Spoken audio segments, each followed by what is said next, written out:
गरुड़ा के सागर तथागत बुद्ध जी को मैं नमन करता हूं और मंच पे बैठे अतिथिगण एवं भंते जी को मैं नमन और वंदन करता हूं।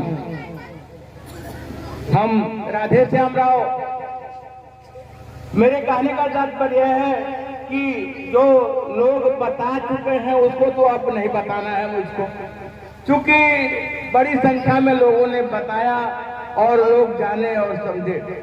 तो मैं यह बताना चाह रहा हूं कि बाबा साहब 13 अक्टूबर को 1935 को उन्होंने कहा था कि अब हम हिंदू रहकर नहीं मरेंगे।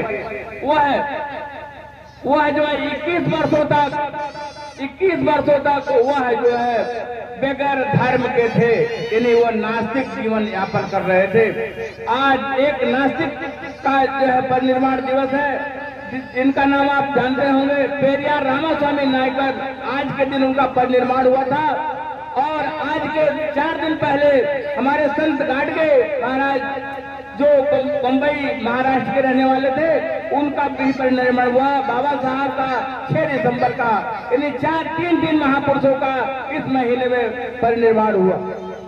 तो मेरे कहने का मतलब यह है कि यह परिनिर्वाण दिवस जो मनाया जा रहा है, ये इनको जो याद किया जा रहा है, इस नाते याद किया जा रहा है, उनके रास्ते पे हम लोग चलें। जब बाबा साहब 21 साल के पहली बार तो ये जब श्रीलंका गए थे, तो वहां उन्होंने पूर्ण रूप से उनके दिमाग में आ गया कि हम बौद्धिस्ट होंगे। और जब वो जो है बौद्धिस्ट होने के लिए सोच रहे थे, उसके बाद एक हैदराबाद के निजाम जी मिले, जो 1962 की लड़ाई में 5 कुंतल सोना वो दान में दिए थे। वो बाबा साहब से मिले, कहे कि आप मेरे धर्म में आ जाओ और हम आपकी हर जो है परेशानी को मैं सॉल्व करवाऊंगा। बाबा साहब को एक चीज समझ में आया कि ये इनकी संख्या ठीक है, लेकिन बाद में ये जब सोचे कि अगर इनकी संख्या के बल पे हम जाते हैं तो जो है जन्नत जहन्नुम जो मामला है वो बहुत पेचीदा हो जाएगा। इस नाते वो जो है उस पर उन्होंने अमल नहीं किया।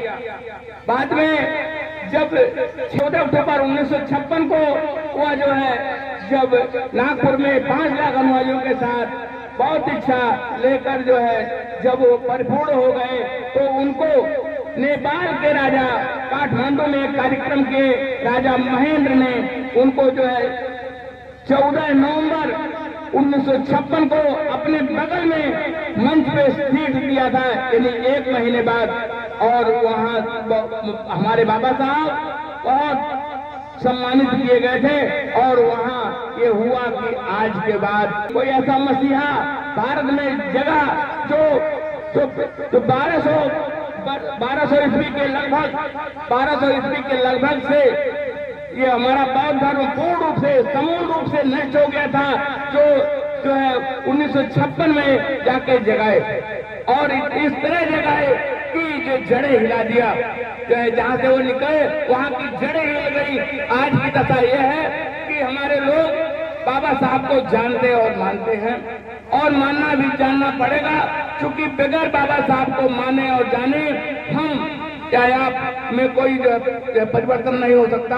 क्योंकि हम लोग जहाँ रह रहे हैं वहां से रहने के बाद कोई ऐसा जो है चीज नहीं हो पाएगा। जैसे हम पहले हिंदू धर्म में पैदा हुए और रह भी रहे हैं, लेकिन जब तक हम लोग बौद्ध नहीं बन जाएंगे, सुधार नहीं आएगा, माताएं बहनें अपने को परिवर्तन नहीं करेंगी, तो तब तक कुछ नहीं होने वाला है। आप लोगों से बार बार रिक्वेस्ट है कि जो बाबा साहब ने सपना देखा था बुद्धमय भारत का, उस पर आप लोग भी अमल करें।